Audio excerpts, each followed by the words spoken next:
Welcome to my third tutorial on Battle of Stalingrad mission editor.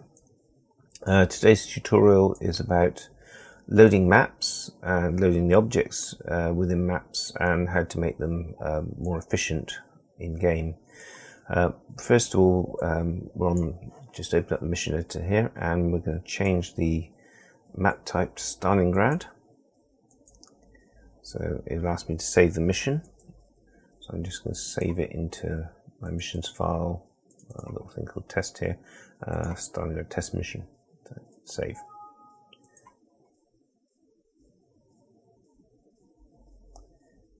It just takes a few seconds because it's quite a big map to load. Okay, it's loaded in. We'll go up to the top here to toggle camera. So for the top-down view, and you'll see it's quite a big area. If we spin over to Stalingrad city itself, should be over here on the Volga. I think we just missed it. It's just up a bit. There we go. And you'll see if we come down to ground level, there are actually no buildings, just the ground tiles. So we'll go up to high level again. Okay, so to load the mission, all the objects in the game, you have to import them, and you go to File, Import from File, find the Data Templates folder, and you'll see that Stalingrad has got a number of entries: all airfields, all towns, bridges, city, which is the Stalingrad city area itself, and the railway stations. So first of all, we're going to load the city, and they all come in. Okay, so we're going to group them. So we'll left click and drag, and we'll choose right click, group objects, and in the group properties we'll call it Stalingrad city. This just makes it a lot neater. Okay, so we can import the next area. Import from file, we're going to import all airfields. Take a little bit longer.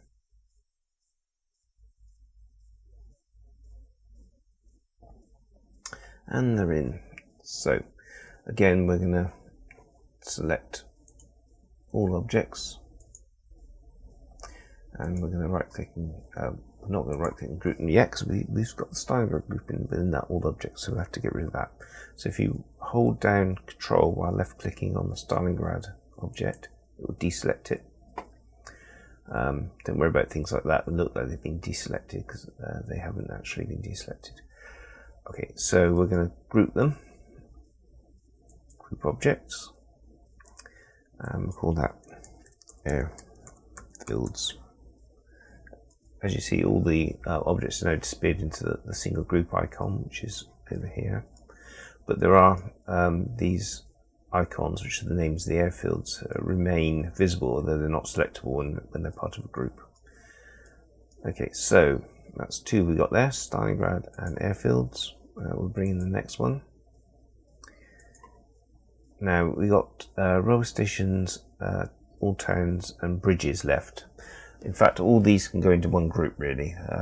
We don't need to separate them out. So we're going to bring in the railway stations, and let's bring in the bridges,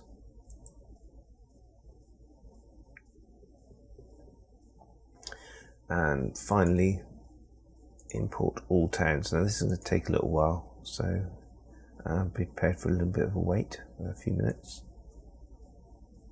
Okay, after a few 2 minutes so, you'll see the objects flash on the left. Sometimes that little box, timer box, doesn't disappear. You can just close it manually. But when it gets towards the end, you'll see all the objects loading, and that's pretty much it. So now we've got all the objects around the whole map loaded. We're going to group those together. Before we do, one of the things that's really helpful within the game for missions is to reduce the number of objects on the map. to only the ones around the area you need. Although you could run the map with every object on it, it would slow a lot of people's computers down. It make the loading time very slow for the mission, and it's quite unnecessary really, because you're not going to fly to every corner of the map. So in this case, we're going to just use a attack area MCU, plonk it down by the city, and we're just going to use it as a template to find 50,000 meters around the city, or 50 kilometers, and that's the maximum size you can make in area attack area. So if you need to make it bigger, you can combine a number of these together. But all we're using it for is to provide this circle here, this yellow circle, which is the radius, and we're going to just delete all the objects outside that radius, and then we're going to save.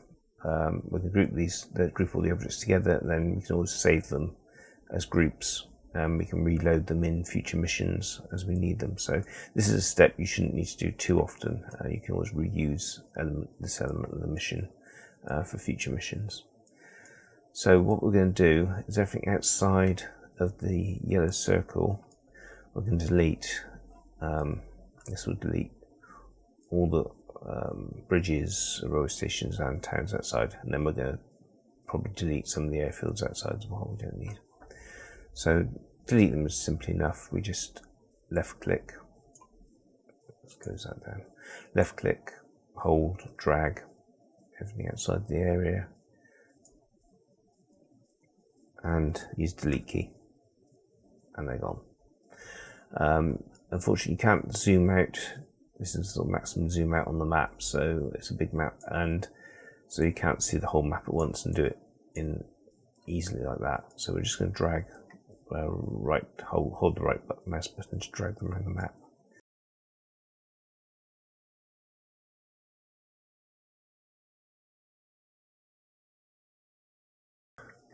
That's rather tedious, but we've managed to eliminate all the towns and buildings outside the yellow circle.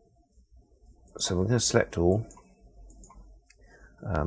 unselect the airfields and Stalingrad group by control left clicking rather, and then we'll group the objects into towns. Okay, now we've got 3 groups with the airfields, Stalingrad city and towns in them.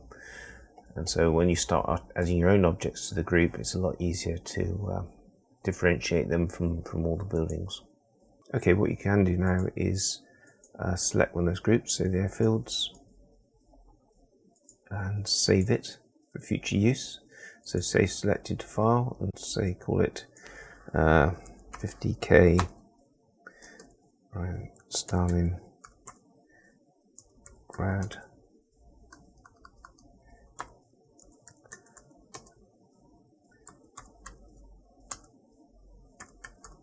airfields.